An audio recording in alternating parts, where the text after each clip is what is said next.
आइए अब चलते हैं हमारे गोविंद दास, जिनका रसमय चरित्र हम लोग कल श्रवण कर रहे थे।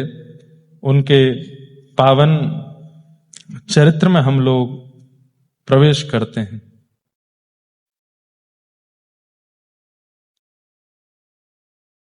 कल हम लोग श्रवण कर रहे थे कि श्री गोविंद दास के साथ ठाकुर जी कैसी कैसी लीला करते थे, और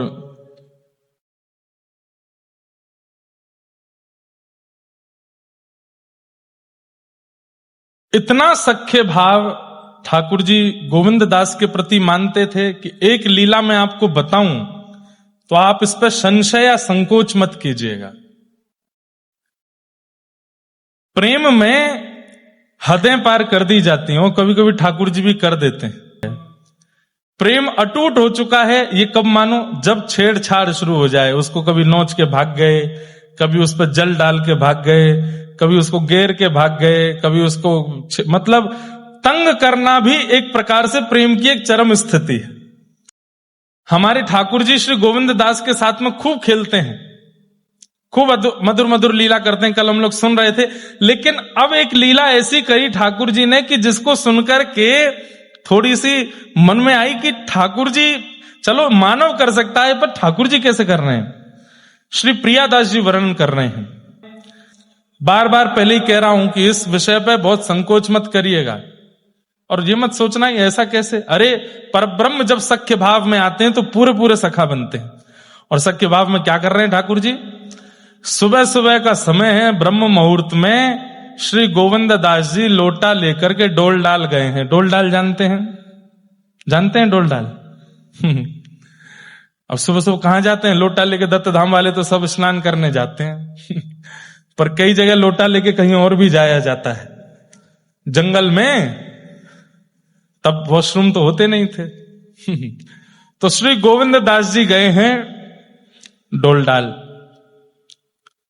ठाकुर जी को पता चल गई, और ठाकुर जी तुरंत, महाराज मंगला होने वाली आधा घंटे में, ठाकुर जी की आंख खुल गई है, जग गए हैं। सो मंगला से पहले ही खिड़की से निकल करके और फेंटा बांध करके, इस कलिकाल में 450-500 वर्ष पहले ठाकुर जी दौड़े, और बिल्कुल धीमी गति, धीमी चाल गोविंद दास के पीछे पीछे चल रहे हैं।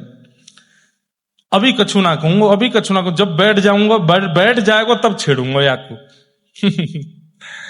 और श्री गोविंद दास जी जब बिल्कुल अपना सब वस्त्र आदि सब व्यवस्थित करके जैसे ही विराजे सोई ठाकुर जी वहां पर बेर का एक वृक्ष लगा था, वहां से बेर तोड़े और बेर पकड़ करके निशानों लगावे और सीधे गोविंद दास के ऊपर। अब अकेले वन में चुपचाप गोविंद दास, अब बेर आकर के पड़े तो गोविंद दास जी, कौन है कौन है, थोड़े परेशान से हो जाएं।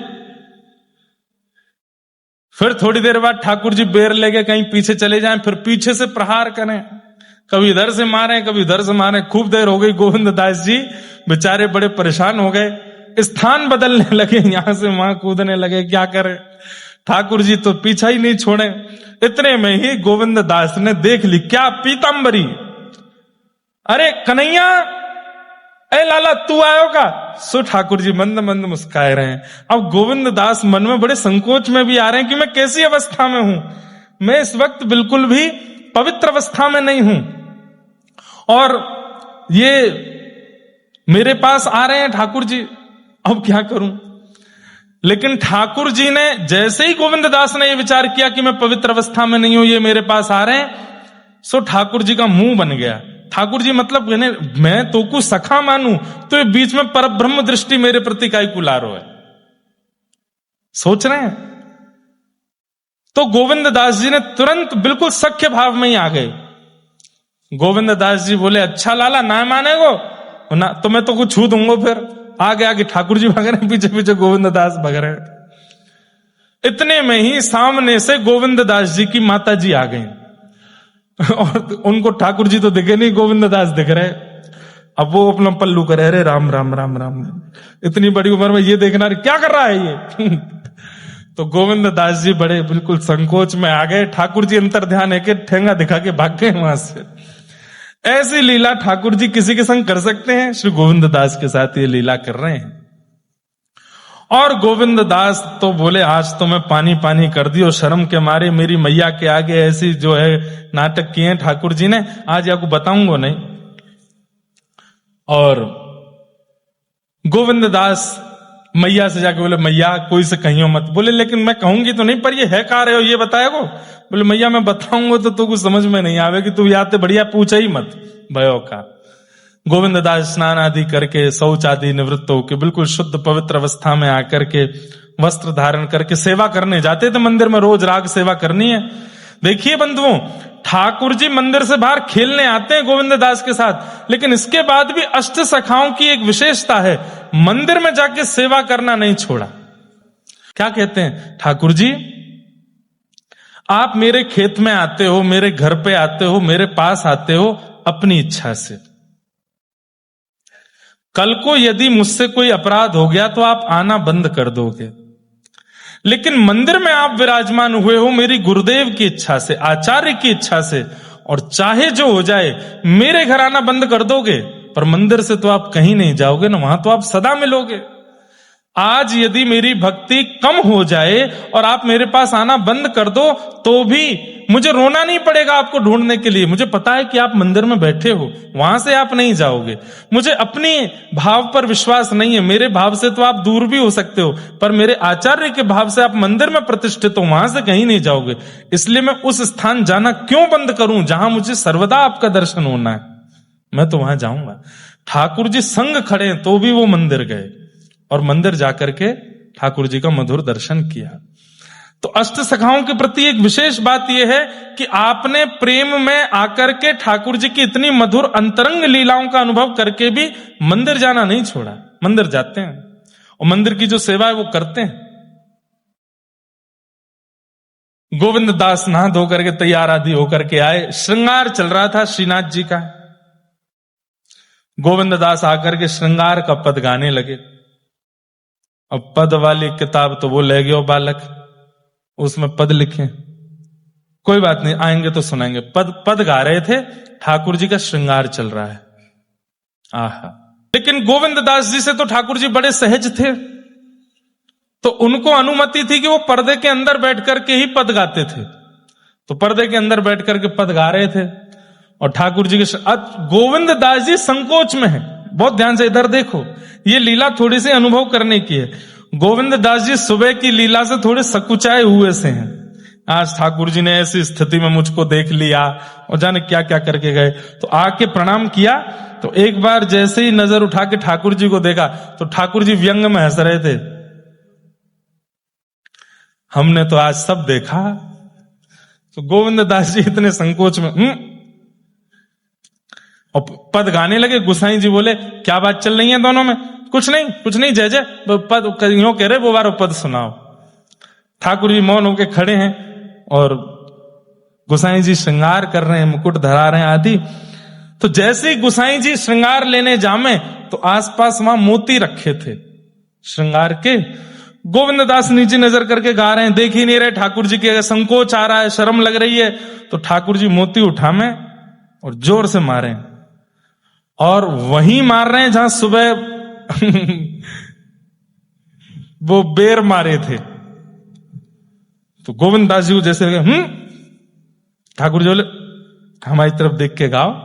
फिर गुसाई जी आ जाए, क्या हो रहा है? कुछ नहीं ऐसे पद गा रहे हैं। अच्छा, फिर जा मैं तो गोविंद दास जी नीचे मुंह करके बैठे, फिर उठा में गुट, फिर मारे। 2-3 बार गोटी मारी तो गोविंद दास जी थोड़े से ऐसे झुंझला से गए। रुको अभी बताऊं। तो जो गोटियां उनको मारी थी वही गोटियां इकट्ठी करी, बोले अब मैं मारूंगा। अब गोविंद दास जी को ये याद नहीं रहा, इन्होंने जैसी गोटी मारी उसी समय गुसाई जी पलट के देखने लगे और इन्होंने ऐसे करके गोटी मारी थी और वो ठाकुर जी के हस्त कमल पे आके पड़ी। गुसाई जी को इतना गुस्सा, और ठाकुर जी देखो मारो मुझे, इतनो उद्यमी है, तुमने इतनो मूड पे चढ़ा रखो है याकू, देखो कितनो उद्यमी है को, भगवान को मार रहो है रे, नंद के लाला को मार रहो, इतनो तुमको नंदरानी ने भी अधिकार नहीं दियो मारवे को, और तुम वो मार रहो, देखो गोसाई जी तुम्हारे राज में कहा चल रहो।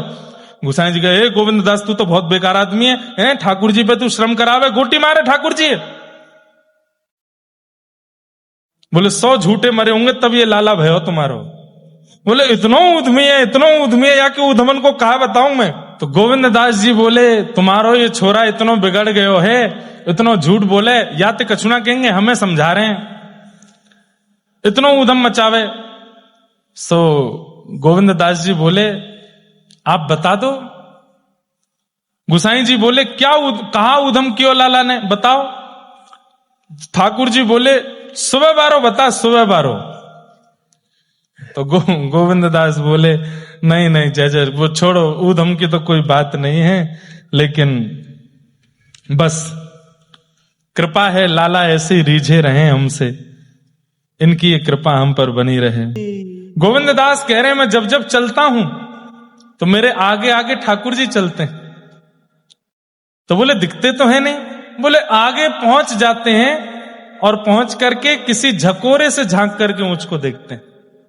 गोविंद दास कहते हैं मैं जब जब चलता हूं किसी ना किसी वृक्ष को जब गौर से देखता हूं तो पता लगता है कि श्याम सुंदर वहां से मुझे देख रहे हैं। और कैसे देख रहे हैं, बोले ऐसे झकोरे में से मुझको देख रहे हैं।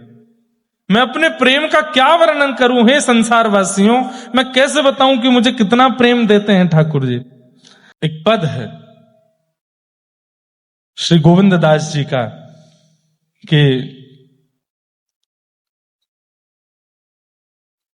रोज दोपहर में ठाकुर जी केवल गैया चराने और खेलने ही नहीं जाते,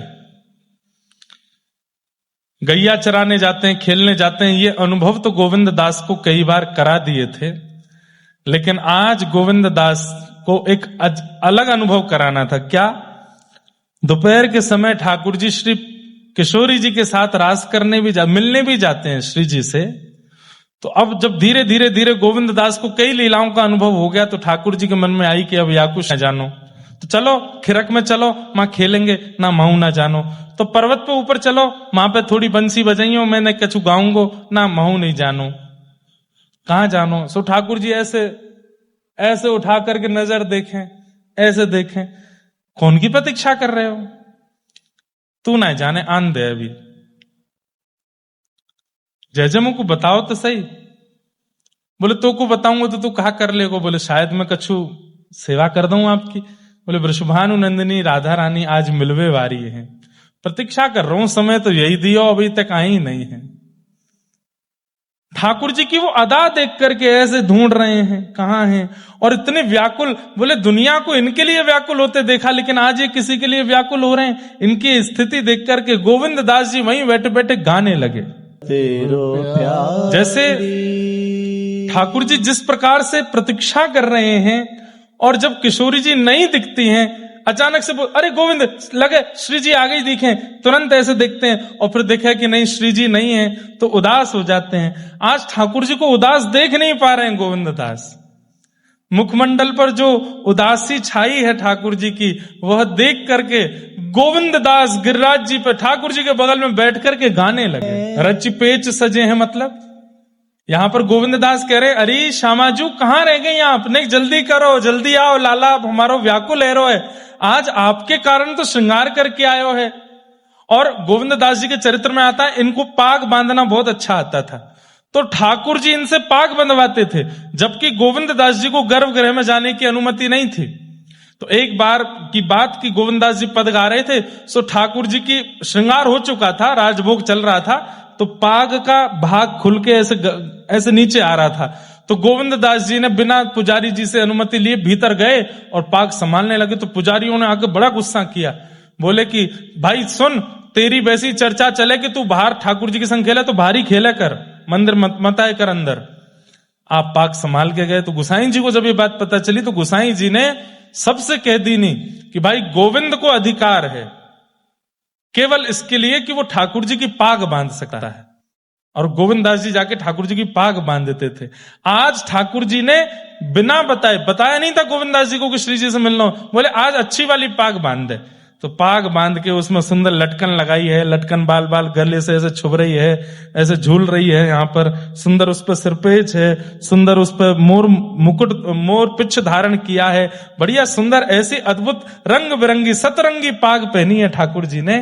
तो गोविंद दास जी बता रहे हैं श्री जी को कितने एफर्ट किए लाला ने और आप देरी कर रहे हो। इनको ज्ञान ध्यान सुमिरन सब आपके काजे है। हे प्रिया जी, ये आपसे बहुत प्रेम करें। अरे जैसे कभी किसी की प्रियतमा रूठ जाए तो प्रियतम के सखा उसको जाके बताते हैं, अरे वो तो तुम्हारे बारे में ऐसे बोलता है, तुम्हारी इतनी प्रशंसा करता है, तुमको याद करता है, तुम ऐसे कर रही हो। ऐसे ही गोविंद दास जी पक्ष ले रहे हैं ठाकुर जी का। बोले कि अरे प्रिया जी, मैं आपको कहा बताऊं, नित्य गोविंद कुंड में मैं स्नान करवे जाऊं तो ये लाला मां किनारे पे बैठ के आचमन करे, अपवित्र पवित्र हुआ करके फिर ध्यान करे, जप करे, माला करे, संध्योपासन करे, अनुलोम विलोम व्यायाम करे और महाराज सब करे। मैंने पूछी, अरे लाला पूरी दुनिया तेरो ध्यान धरे, तू कौन को ध्यान धरे? सोई शर्मा जाए मेरे आगे। कहा बताऊं? बोले ना बताए दे। बोले वृषभानु नंदिनी श्री राधा रानी, उन्हीं को जप करूं, उन्हीं को ध्यान करूं, उन्हीं को स्मरण करूं, उन्हीं को आवाहन करूं अपने चित्त में। अरे प्रियाजू, ये तो आपके काजे तिहारो तिये ज्ञान ध्यान सुमिरन, तुम जप नाम तुम्हारो नाम जपत छिनु प्यारो, तुम्हारो नाम ही सदैव जपतो रहे, तुम्हारी काजी संध्या उपासन आदि सब कुछ करे और आप इतना विलंब कर रही हो। हे प्रिया जी, ऐसा मत करो। ठाकुर जी रूठे से बैठे हैं, सकुचाए नीचे गर्दन करके बैठे हैं, श्री जी आई नहीं है, प्रतीक्षा करते करते हार गए हैं, अपनो बार बार श्रृंगार संभाल रहे हैं, धूप के कारण सब बहरो है। ए गोविंद, मैं ठीक तो लग रहा हूं? बोले हाँ लग रहे हो। श्री जी आई? अब ही ना आए। कहां रह गई होंगी? बोले पतो ना, इन्हें ढूंढना, देख आ रही होंगी। गोविंद दास देखें, बोले आ रही होंगी, आज गर्मी ज्यादा, कहीं ऐसा है सके सीरक में रुक गई होने, एक देर में आ जाएंगी। सो ठाकुर जी व्याकुल हो जाते हैं, अरे श्री जी को गर्मी लग रही होगी, चल गोविंद कुंड ते सीरो जल लेके चलें, हम ही चल रहे, ढूंढेंगे रास्ता में कहीं मिल जाएंगी, पिवाई देंगे। अब उनको गलो सूख रहा होगा, उनको श्रम है रहा होगा, अरे गोविंद चल। ऐसे ये सब, ये प्रेम की स्थिति देख करके श्री गोविंद दास मंत्रमुग्ध हो गए। बोले हे जय जय, आपकी कैसी कृपा, आप इतने रस को मुझको दर्शन एक संग करा रहे हैं। आपको ये प्रेम पहली बार मैंने अनुभव किया है जो श्री जी के प्रति है। और फिर आहा,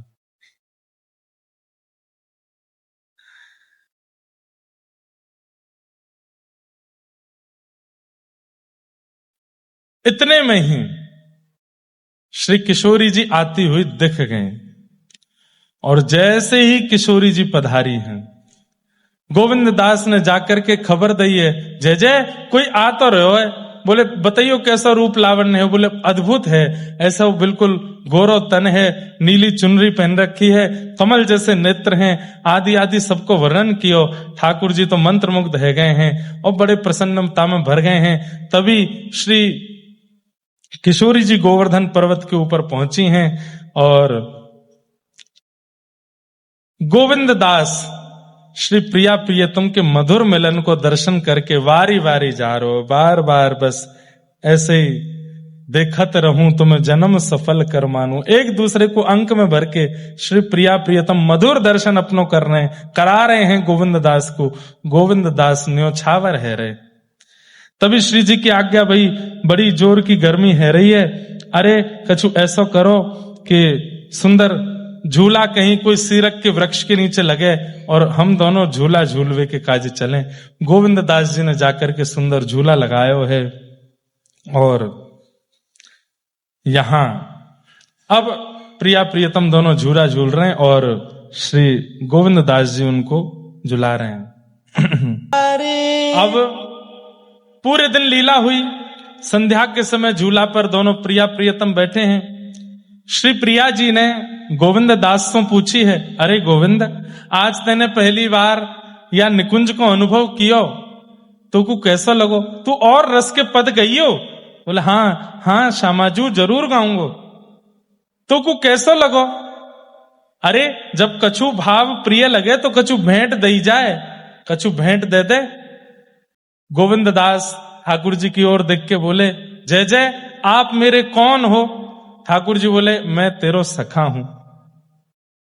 तुरंत गोविंद दास ने ठाकुर जी को हाथ पकड़ करके श्री जी के हाथ में दे करके बोले, आज ते अपने सखा को सदा सदा के काजे आपको गुलाम बनाए रहे हूं, यही भेंट आपको दे रहा हूं, अपने लाला को ही वार करके आपको प्रदान कर रहा हूं भेंट में।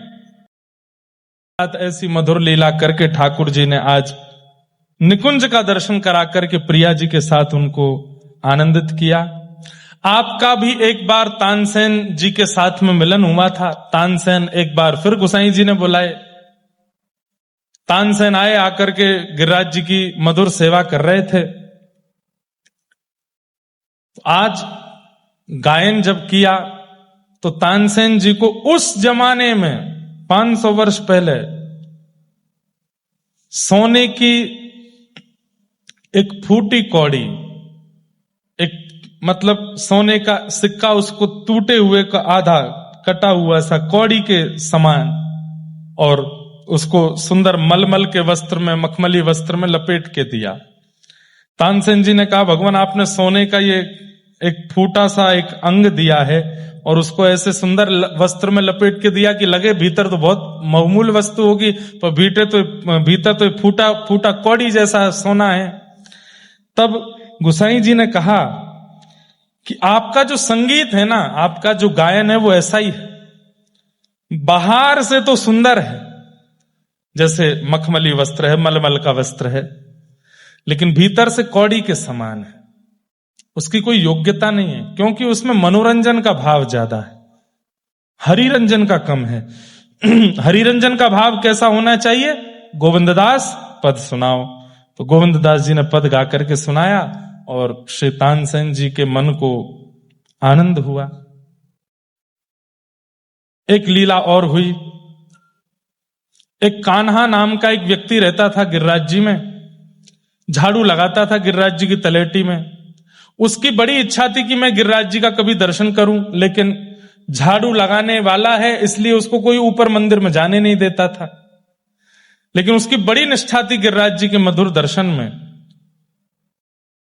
वो दर्शन करके आने वाले लोगों से पूछता था, कैसा है स्वरूप? ऐसा रूप है, ऐसा श्रृंगार है, ऐसा मुकुट है, ऐसे कुंडल हैं। सबका वर्णन सुनकर के प्रसन्न होता था। लेकिन उसकी इच्छा होती थी कि नाथ, इससे अच्छा तो मेरे प्राण हरण करके मुझे दोबारा से जन्म ऊंचे कुल में दे दो, ताकि मैं ऊपर चढ़ सकूं। मैं नीचे कुल में जन्मा हूं, ऊपर मुझे आने नहीं देता कोई भी। उसकी इस भावना से ठाकुर जी बड़े रीझ गए। ठाकुर जी ने कैसे योजना बनाई? गोविंद दास सामने खड़े थे, कीर्तन गा रहे थे। तो ठाकुर जी ने गोविंद दास से कही, ए गोविंद। बोले हाँ, मुझको भूख लग रही है। तो राजभोग तो पायो अभी अभी आपने? बोले मैंने ना पायो। तो बोले तू एक काम कर। बोले क्या? गोविंद की खिरक, तेरी जो खिरक है जहां पे हम खेलें, तुम वहां जाए करके गोबर के कंडान में बढ़िया बाटी सिद्ध कर। मैं राजभोग दर्शन के बाद वहीं आऊंगा, आज वहीं दार बाटी खामेंगे। गोविंद दास बोलो बाटी खाओगे? बोले हाँ ठीक है, मैं जा रहा हूं, फिर मैं वहां पर तैयारी करूं या राजभोग दर्शन जैसी बंद हो, खिड़की से आए जाइयो? बोला हाँ आ जाऊंगा। क्यों भेज दिया ठाकुर जी ने? क्योंकि गोविंद संग में रहेगा तो उस सखा से, उससे मिलने। क्योंकि गोविंद दास जी राजभोग के बाद भी मंदिर के बाहर ही खड़े रहते थे, सब चले जाते, पुजारी आदि सब मंदिर से, जब सब पूरा मंदिर खाली हो जाता तब ठाकुर जी को लेकर के गोविंद सखा वन में जाते थे। आज ठाकुर जी ने पहले ही भेज दिया। सब जब मंदिर से चले गए तब ठाकुर जी स्वयं बाहर आए।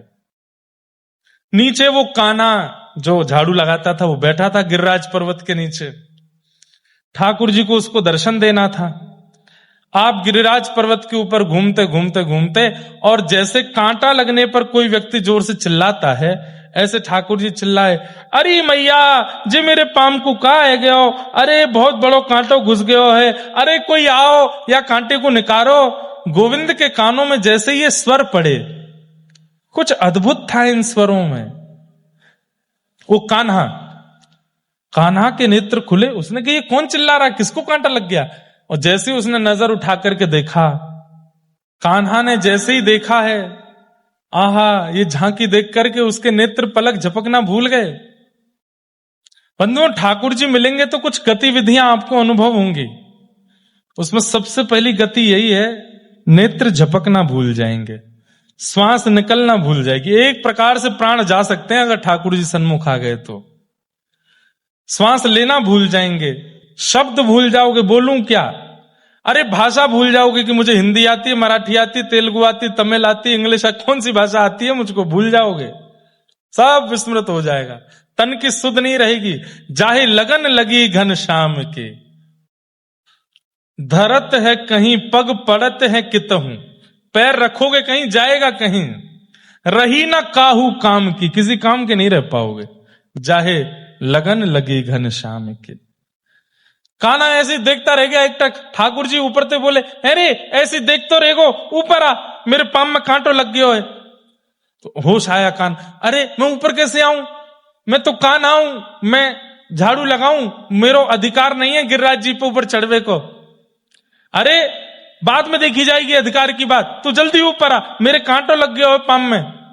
नीचे तो कान्हा बोला, तुम कौन हो? बोले परिचय बाद में दे दूंगा, पहले ऊपर आ ना, पहले बताओ तुम कौन हो?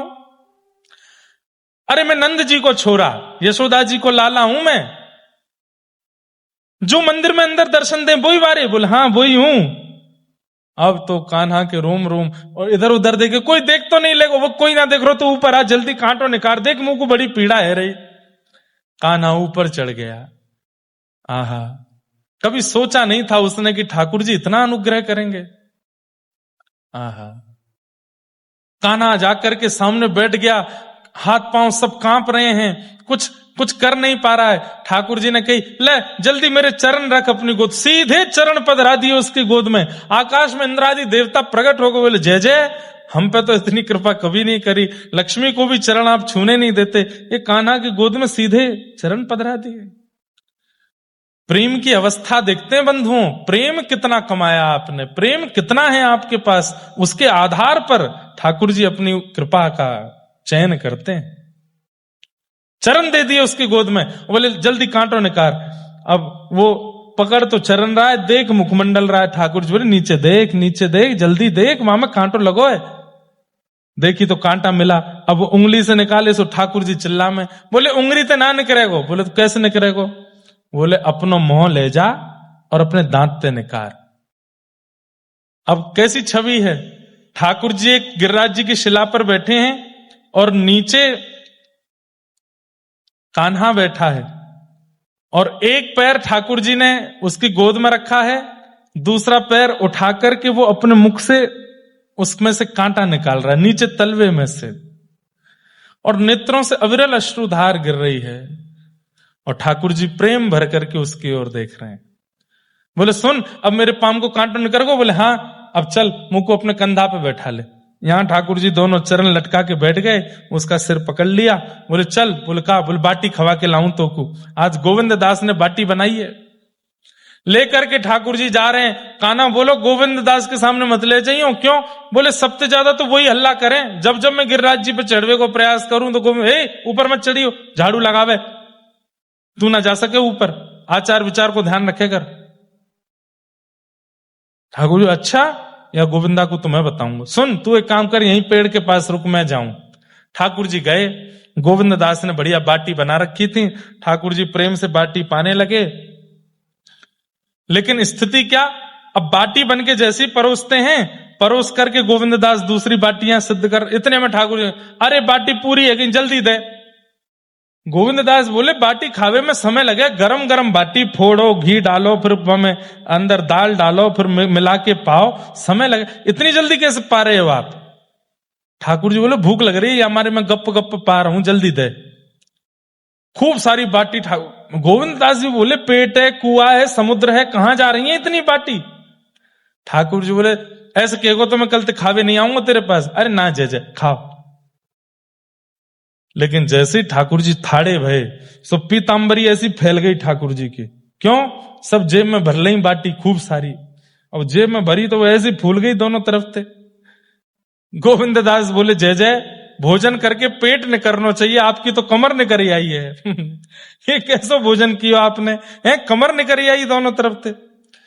ये कहा है जैसे ही पकड़े तो है ये गोल गोल कहा है, जैसे हाथ डाल के लगा रहे तो बाटी पाए ना रे गोजा में कौन के, अच्छा कोई और को खवा, कोई और प्रेमी मिल गो का। गोविंद दास इनसिक्योर जैसे हो गए, जैसे गिरिराज जी में मेरे संग लीला करते हैं, कहीं मेरे अलावा कोई और तो नहीं मिल गया इनको। जय जय कौन है, कौन है जाके काजे आप लेके जा रहे हो, मंदिर में तो कोई खावेगो नहीं, वहां तो सबने राजभोग कर लियो, कौन है, कौन के काज लेके जा रहे हो, ना ना कोई ना कोई ना। बोले आपको मेरी सौगंध है, सांची बताओ। ठाकुर जी बोले एक मेरा भगत है। बोले याको मतलब मेरे अलावा भी कोई पे कृपा कर रहे हो। बोले अरे मैं जय जय हूं, वो तो सबन पे करनी पड़े, प्रेम देखना पड़े सबन को, कौन है दिखा तो दो। सो ठाकुर जी ने दिखाई, देख वो पेड़ के पीछे खड़ो, जैसे ही देखो कान्हा, अरे ये तो झाड़ू लगावे। बोले हाँ मुंह तो बहुत प्रेम करे, अब मैं थोड़ी देखूं झाड़ू लगावे वारो है कि राजा है, रंग है, फकीर है, सब मेरे हैं। आपने यहां को स्पर्श तो ना कियो। ठाकुर जी ऐसे स्पर्श इतनो ना कियो, इतनो ना कियो मतलब थोड़ो सो कियो। ए काना यहां पे आ। ठाकुर जी की तुम मत बोलियो, यही तो पूछूंगा मैं। चौरे लाल जी ने तेरो स्पर्श कियो? हाँ कैसे कियो? बोले पहले तो अपने चरण धर दिए मेरी गोद में। गोविंद दास जी आपने चरण पतरा दिया कि गोद में? फिर बोले मोहते कांटों ने कार, आपने यहां तो मोहते कांटों ने करवाया। और फिर बोले मुंह कंधा पे बैठा के ले चल गोविंद के पास। आप यहाँ की कंधा और न्यो कह रहे हो थोड़ा सा इस पर सब्र तो करा दियो आपने, चरण दे दिए, बाकी मुंह से कांटों ने करवा रही हो, बाकी ऊपर चढ़ के बैठ के आए गए यहाँ पे और यूं कह रहे हो मैं। और सुनो यहां से जो कियो वाको तो मैं बाद में बदलो लूंगो, इतना प्रेम मोते ना कियो जितना याकू कियो। वहां से पहले अब मंदिर में बाद में जाओगे, पहले शुद्धि करो। झाड़ू लगावे वाले के ऊपर चढ़ के जा रहे हो, पहले जाओ गोविंद कुंड में जाके स्नान करो, आचमन करो और शुद्ध है जाओ, तब जाओगे मंदिर में, नहीं तो गुसाई जी को सब बात बता दूंगा मैं। ठाकुर जी बोले अरे गोविंद तू मेरा सखाना है, देख जाड़ो पड़ रहा हो, बहुत ठंड है रही है, मैं नहाऊंगा ना, जाड़ो लग जाएगा मोकू। बोले नहाना तो पड़ेगा। बोले ना नहाऊंगा ना। तो गोविंद दास बोले एक काम करो। बोले क्या? गोविंद कुंड को जल लेके अपवित्र पवित्र हुआ कर लो, पवित्र है लो, ऐसे छींटो मार लो। बोले हाँ ये कर लूंगा। ठाकुर जी गोविंद कुंड पे जाके बैठे, जल हाथ में लेकर के 3 बार आचमन किया, आचमन करके अपवित्र पवित्र हुआ कर रहे हैं। इतने में गोविंद दास ने पीछे से ठाकुर जी को धक्का दियो और गेर दिए ठाकुर जी गोविंद कुंड में। अब तो मुकुट उतर के यहां गयो, पाक खुल गई, ठाकुर जी के केश खुल गए, आहा मधुर झांकी, ठाकुर जी तैर रहे हैं गोविंद कुंड में और गोविंद दास जी को मधुर दर्शन है रहे। इतने में ही ठाकुर जी बोले गोविंदा तू भी आ ना। मैं ना आ रहा हूं। क्यों? उत्थापन को समय है गयो है, मंदिर खुलवे वारो, मैं तो कीर्तन करूंगा वहां जाके। और अब पता चलेगी क्यों, आप तो यहां नहा रहे हो, जब मंदिर में नहीं मिलोगे तो गुसाई जी डांटेंगे आपको। और ये तो भागे ऊपर मंदिर को, पीछे से ठाकुर जी भागे। अब ठाकुर जी जाकर के जैसे ही मंदिर में थाड़े भये, गुसाई जी ने तभी कपाट खोले। सो कहा देखो श्रीनाथ जी के सबरे वस्त्र गीले और उनमें से जल गिर रहा है, ठाकुर जी ऐसे थाड़े हैं। जय जय ये जल कौन ने डाल दिया आप पे? गोविंद दास पीछे से बता रहे, बोले आज ऐसी ऐसी लीला करके आए हैं, वह कान्हा की गोद में बैठ के डोले हैं और मैंने कही ना कि नहा धो के जाइयो, सो नहा के आए हैं। तो ठाकुर जी बोले सांची क्यों ना बतावे? बोले क्यों?